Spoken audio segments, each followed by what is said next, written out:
Assalamualaikum warahmatullahi wabarakatuh. Innal hamdalillah alladzi an'amana bi ni'matil imani wal islam. Asyhadu an la ilaha illallah wahdahu la syarikalah wa asyhadu anna Muhammadan abduhu wa rasuluhu la nabiyya ba'dah. Allahumma salli wa sallim wa barik ala Muhammadin wa ala alihi wa sahbihi ajmain, amma ba'd. Hadirin sidang jamaah subuh yang berbahagia dan insyaallah dimuliakan oleh Allah Subhanahu wa taala. Alhamdulillah, pada subuh hari ini kita telah berada pada hari ke-29 bulan suci Ramadan tahun 1447 Hijriah, 2026 Miladiah. Boleh jadi ini merupakan hari terakhir atau 2 hari terakhir, dalam arti boleh jadi lanjut besok untuk bulan suci Ramadan tahun ini. Dan boleh juga jadi ini merupakan bulan terakhir, Ramadan terakhir, karena tidak ada jaminan bagi kita bahwa kita bisa menikmati bulan suci Ramadan yang akan datang. Tidak ada garansi. Tidak ada jaminan dari Allah Subhanahu wa taala bahwa bulan Ramadan yang akan datang kita akan menikmati betapa indahnya bulan Ramadan. Kita hanya berharap, bermunajat, berdoa kepada Allah Subhanahu wa taala agar kembali bisa menikmati indahnya bulan suci Ramadan di tahun-tahun mendatang. Apa sebabnya jamaah hadirin yang berbahagia? Allah Subhanahu wa taala menyatakan, kullu nafsin za'iqatul maut summa ilaina turja'un. Semua yang bernyawa, semua manusia pasti akan kembali kepada Allah Subhanahu wa taala. Pasti akan mati hadirin yang berbahagia. Tidak ada jaminan. Tidak ada garansi. Boleh jadi ini merupakan Ramadan yang terakhir hadirin yang berbahagia. Apalagi boleh jadi ini merupakan hari terakhir di bulan suci Ramadan tahun ini. Maka yang menjadi pertanyaan hadirin yang berbahagia, apa bekal yang kita harus bawa untuk kembali kepada Allah Subhanahu wa taala? Apakah kita sudah siap hadirin yang berbahagia untuk menghadap kehadiran Allah Subhanahu wa taala? Bukankah kita ketahui hadirin yang berbahagia, wa tasawwadu fa inna khairus taqwa. Berbekallah kamu, kata Allah Subhanahu wa taala. Dan sebaik-baik bekal untuk kembali kepada Allah Subhanahu wa taala hanyalah nilai iman dan takwa kepada Allah Subhanahu wa taala. Dan ini menjadi tujuan utama daripada Allah Subhanahu wa taala memerintahkan kita untuk melaksanakan ibadah puasa di bulan suci Ramadan sebulan penuh, 29 atau 30 hari, agar kita menjadi manusia yang benar-benar bertakwa kepada Allah Subhanahu wa taala. Jamaah, saya kira ngantuk gara-gara cepat bangun tadi subuh. Apa yang menjadi filosofi kira-kira yang menjadi ciri utama orang yang benar-benar bertakwa kepada Allah Subhanahu wa taala? Karena ini merupakan hari terakhir tahun ini, apakah kita sudah benar menjadi manusia yang bertakwa? Kita sudah bisa memikirkan, merenungkan, membayangkan diri kita masing-masing. Puasa yang kita jalankan 28, salat lail yang kita jalankan 20 malam, sedekah yang kita berikan kepada orang-orang yang kurang mampu, zikir dan doa-doa kita yang kita lantunkan kepada Allah Subhanahu wa taala, benarkah kita telah mengantarkan kita menjadi manusia yang muttaqin? Dan yang menjadi pertanyaan, mampukah kita mempertahankan nilai iman dan takwa ini sebelum kita dipanggil oleh Allah Subhanahu wa taala sehingga kita menjadi orang yang husnul khatimah? Yang pertama yang kita harus kaji adalah hari berbahagia. Untuk mencapai derajat takwa itu, maka orang yang beriman itu harus memiliki sifat tawaddu. Apa yang dimaksud dengan sifat tawaddu hadirin yang berbahagia? Sifat tawadhu itu orang beriman harus senantiasa menjaga hubungan baik kepada Allah Subhanahu wa taala dan hubungan baik kepada sesama manusia. Bukan saja hubungan baik kepada Allah dan hubungan baik kepada sesama manusia, bahkan ke alam sekitar kita harus menjaga hubungan baik. Ustaz, bagaimana cara menjaga hubungan baik kepada Allah Subhanahu wa taala, tawaddu kepada Allah Subhanahu wa taala yang telah menciptakan, yang telah memberikan rezeki kepada kita semua? Bulan suci Ramadan telah mendidik, telah melatih kita semua untuk senantiasa salat 5 waktu tepat pada waktunya. Masuk waktu subuh, alhamdulillah kita berduyung-duyung bersama-sama ke masjid ini melaksanakan salat berjamaah. Karena kita pahami bahwasanya salat berjamaah itu mempunyai faedah manfaat yang sangat banyak. Di samping memberikan pahala 27 derajat lebih tinggi, tetapi di balik itu akan terjalin silaturahim dengan sesama manusia. Kita berjumpa di sini akan saling memaafkan. Kita di sini saling memberikan arahan-arahan yang baik kepada sesama muslim hadirin yang berbahagia. Di bulan suci Ramadan ini kita telah dilatih bagaimana bisa mendekatkan diri kepada Allah Subhanahu wa taala melalui salat malam hadirin yang berbahagia. Bagaimana senantiasa berzikir memuji kepada Allah Subhanahu wa taala. Sehingga hadirin yang berbahagia, kedekatan kita kepada Allah Subhanahu wa taala semakin tinggi. Tetapi tidak sempurna hadirin yang berbahagia dengan hanya mengandalkan apa yang namanya hubungan kepada Allah Subhanahu wa taala, tetapi hubungan kepada Allah Subhanahu wa taala itu harus diiringi dan harus simetris hadirin yang berbahagia, yaitu hubungan kepada sesama manusia. Duribat alaihimuz zillatu aina ma sukifu illa bihablin minallah wa hablin minan nas, hubungan kepada sesama manusia. Maka tawaddu, merendahkan diri dan merendahkan jiwa kepada sesama manusia harus juga dilaksanakan dengan baik. Maka seorang muslim yang benar-benar bertakwa kepada Allah Subhanahu wa taala pasti tidak akan memiliki sifat sombong hadirin yang berbahagia. Bulan puasa melatih kita akan menjauhkan diri dari penyakit sombong. Allah sangat membenci orang-orang yang memiliki sifat sombong. Surah Luqman ayat 18. Apa kata Allah Subhanahu wa taala hadirin yang berbahagia? Di dalam surah Luqman, "Innallaha la yuhibbu kulla muhtalin fakhur." Sesungguhnya Allah sangat membenci, tidak menyukai orang-orang yang sombong lagi membanggakan diri. Kekayaan yang kita miliki, pangkat dan jabatan itu merupakan ujian, fitnah dari Allah Subhanahu wa taala. Benarkah kekayaan itu kita gunakan untuk beribadah kepada Allah Subhanahu wa taala, menyantuni anak yatim dan memberikan bantuan kepada orang-orang yang fakir dan miskin? Sama yang disampaikan oleh anak kita tadi, alhamdulillah, sedekah. Kalau tidak mampu bersedekah hadirin yang berbahagia dengan menggunakan materi, apa yang disampaikan anak kita tadi, dengan memberikan senyuman yang indah, dengan memberikan salam kepada sesama muslim, itu adalah juga merupakan sedekah. Tenaga dan pikiran, bagi saudara kita yang membutuhkan tenaga pikiran kita, itu juga merupakan sedekah hadirin yang berbahagia. Tetapi lebih indah lagi kalau dalam bentuk materi. Itu tawaddu. Tawaddu kepada Allah Subhanahu wa taala dan tawaddu kepada sesama manusia.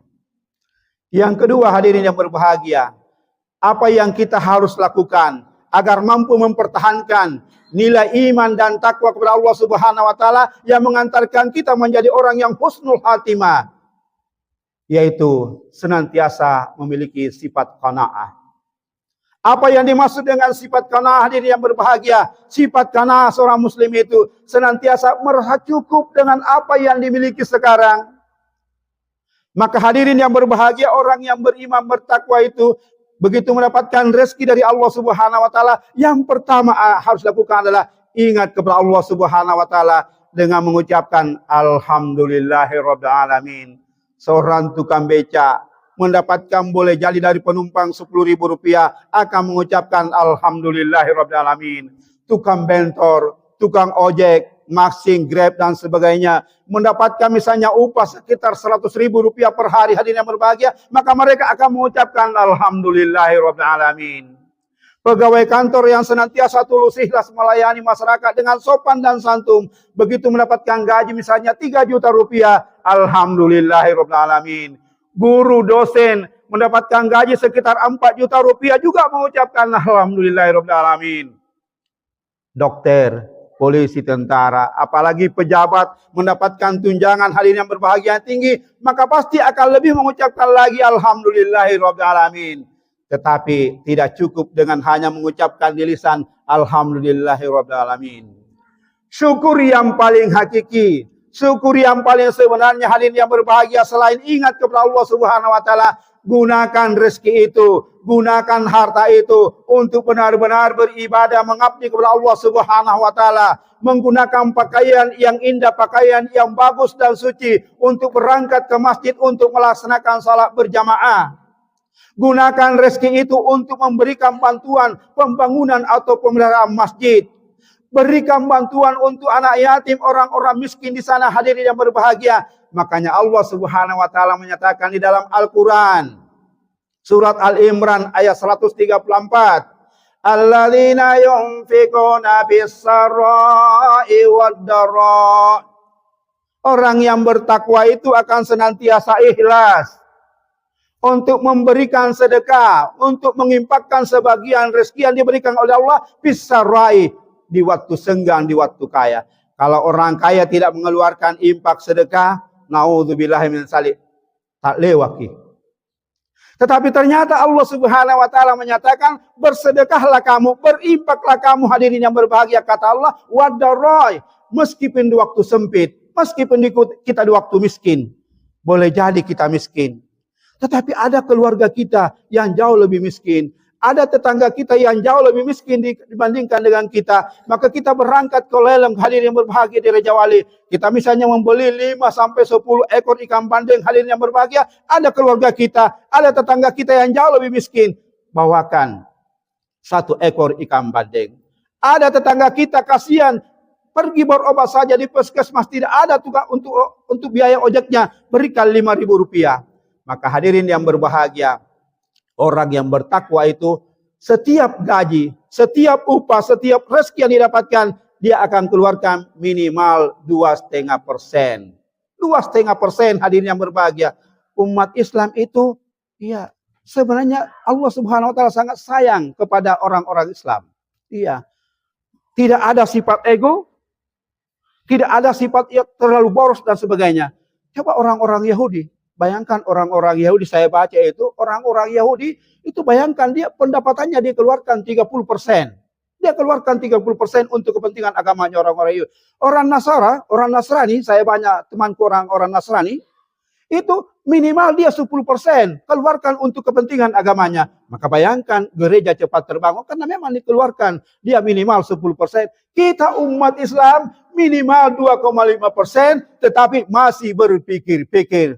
Maka bayangkan hadirin yang berbahagia, umat Islam di Indonesia ini bukan berkurang taraf kemiskinan umat Islam, tetapi semakin banyak orang yang miskin orang Indonesia. Apa sebabnya?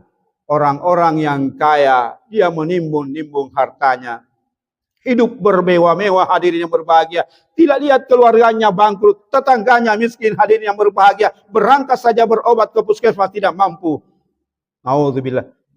Bulan suci Ramadan melatih kita untuk bersyukur kepada Allah Subhanahu wa taala. Gunakan rezeki itu untuk membantu orang-orang yang sangat lemah. Itulah sebabnya hadirin yang berbahagia, salah satu filosofinya mengapa Allah Subhanahu wa taala mewajibkan kita berpuasa, agar Allah memberikan pelajaran kepada kita. Hai orang-orang muslim, pada saat kamu berpuasa sekitar jam 1, sekitar jam 2, kamu lapar, kamu haus, kamu merasakan penderitaan daripada orang-orang yang fakir dan miskin. Orang-orang yang fakir dan miskin itu boleh jadi mereka tidak sengaja berpuasa, tetapi karena keadaan yang memaksa, hartanya sangat kurang, maka mereka berpuasa. Itulah kelaparan yang dialami oleh orang-orang yang fakir dan miskin.